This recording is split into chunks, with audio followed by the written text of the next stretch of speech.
Have you ever felt this in a relationship? If they know who I really am, they wouldn't want me. If I let myself get too close, I'll lose myself. Is their love real, or do they want something from me? These thoughts don't come out of nowhere.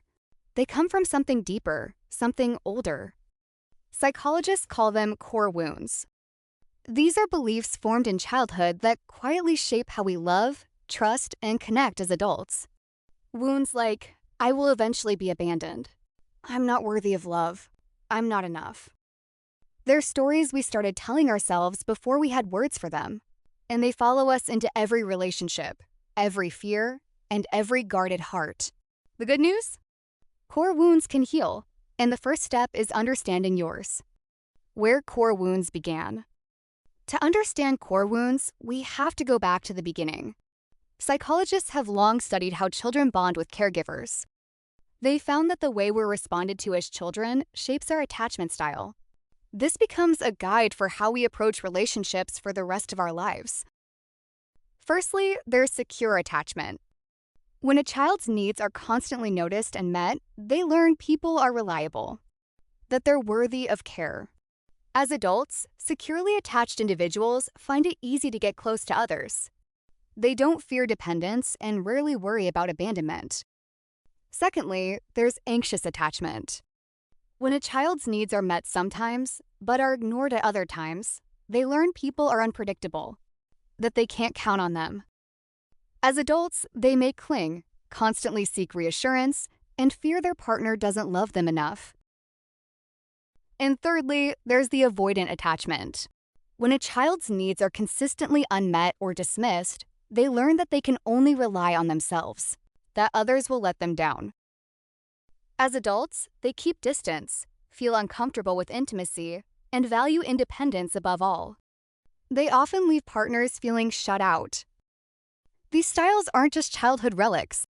They become the stories we tell ourselves about love. I'll be abandoned. I'm not good enough.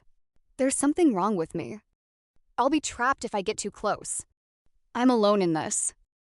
These are the core wounds, and they shape how we see everyone who tries to love us. The problem? You can't think your way out of a core wound. Here's what many people get wrong about healing. They think affirmations will fix it. I am enough. I am lovable. I am worthy. But here's the thing.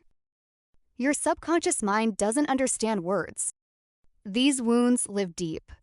They live in the part of your mind that speaks in images, emotions, and felt experiences. Telling yourself, I am enough, while your inner world still believes, I'm not, is like shouting instructions at someone who speaks a different language. So what actually works? How to heal? Speaking the language of your deeper mind. To rewire a core wound, you need to communicate with the part of you that holds it, and that part understands pictures, feelings, and memories, not words. The goal is to find evidence that contradicts your core wound and immerse yourself in it until your deeper mind starts to believe. Step 1, identify the wound. Get honest with yourself. What's the recurring fear? Is it people always leave? Or I'm not good enough? Or I'm fundamentally flawed? If I get close, I'll lose myself. Name it and write it down. Step 2, gather counter evidence. Now, search your memory for moments that prove the opposite. If your wound says, I'm not enough, look for times when you were enough. A teacher who praised your work, a friend who showed up for you, a moment you felt proud of yourself, or a time you helped someone and felt your own worth. If your wound says, I'll be abandoned, look for evidence of consistency, of people who stayed, relationships that lasted, small acts of loyalty or care. Gather these moments like evidence in the trial. Step 3, visualize. Don't just think. Here's the key. Don't just remember. Instead, re-experience. Close your eyes. Bring the memory back in full detail. What did you see? What did you feel in your body? What emotions were present? The more vivid the image, the deeper it reaches. Do this repeatedly, day after day. You're not just telling yourself a new story. You're showing your deeper mind proof that the old story is a lie. I've carried a core wound myself my whole life that believed that I will eventually be abandoned. It made me afraid, ashamed, distant. I craved closeness but feared that if anyone truly saw me, they'd leave. I didn't know how to love or how to let myself be loved.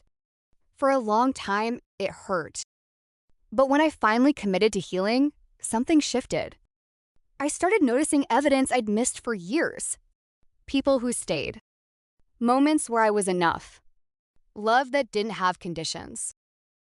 Slowly, the wound began to close.